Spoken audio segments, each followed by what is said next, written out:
Bonjour la France. What the fuck? De quoi allez-vous nous parler? Eh bien, c'est vous, Daphné, qui allez devoir le deviner parce que Pépita, Mironton et Barjabullement qu'on va se faire un pyramide. Ah, génial! Je compte sur vous, Daphné. Oui.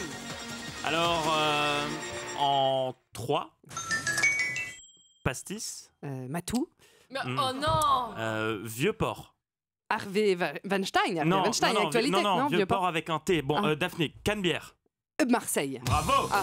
Bonne réponse, Daphné. On part à Ouais, Marseille. bah Je vais vous parler d'une œuvre d'art étonnante de l'artiste marseillais Fabien, a.k.a. Pars Error. Il a conçu un objet qui réagit aux propos de l'un des plus grands penseurs de ce siècle, Donald Trump, qui rôde en ce moment son one-man show. Il a 2-3 bonnes vannes. Écoutez ce qu'il a déclaré hier. I'm a very intelligent person. Je suis une personne très intelligente. C'est bien la première fois qu'il nous fait rire. Bref. Et donc, l'artiste Pars Error a réuni 3 de ses passions, l'art, le design et la technologie, qu'il a mixé à la politique pour créer Political Lamp. Qu'est-ce que c'est?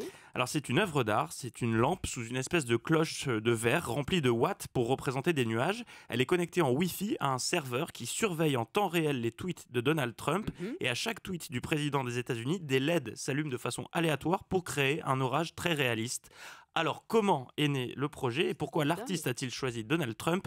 Je lui ai posé la question. Il y a plusieurs designers qui se sont penchés sur le sujet déjà, de faire des nuages, des objets connectés qui réagissent aux mails que vous recevez. Et moi, mon but, c'était vraiment d'utiliser ce concept pour illustrer un propos et un message. Au moment vraiment de rendre public ce projet, j'ai vraiment pris ma décision de le centrer sur Donald Trump. Qu'en fait, le choix d'utiliser Donald Trump, c'est aussi plus basé du coup sur ce qu'il représente, c'est un peu dans l'inconscient collectif et dans l'époque actuelle, que sur l'homme lui-même. En fait, c'est pas une attaque directe contre le président des États-Unis, mais c'est plus contre le symbole de cette utilisation des réseaux sociaux qui est faite actuellement. Alors j'entends bien, mais sauf que Donald Trump, il passe sa vie à tweeter tout et n'importe quoi. Donc est-ce qu'il n'a pas peur que sa lampe, son œuvre d'art, elle explose? Alors, oui, c'est pas idiot comme question, je lui ai posé.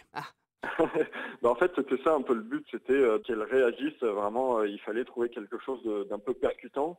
Et puis le but, c'est qu'elle s'agite beaucoup aussi. Donc après, elle explosera pas, elle va juste faire beaucoup d'éclairs, mais il n'y a aucun risque là-dessus, quoi. Voilà, la lampe ne risque pas d'exploser, mais effectivement, vu le débit de conneries 2.0 de Trump, je pense que la lampe va être un orage permanent. Moi, j'aime beaucoup cette idée d'œuvre d'art qui fait pas mal parler depuis quelques heures. J'étais tout excité à l'idée de me procurer la Political Lamp quand soudain, Fabien a brisé tous mes espoirs. La lampe ne sera pas commercialisée.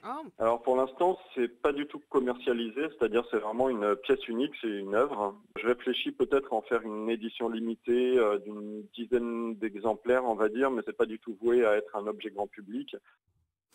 C'est dommage. Ben, c'est dommage, mais il m'a confié que peut-être il l'adaptera sur d'autres personnes. Parce qu'il suffit de bidouiller 2-3 trucs et voilà.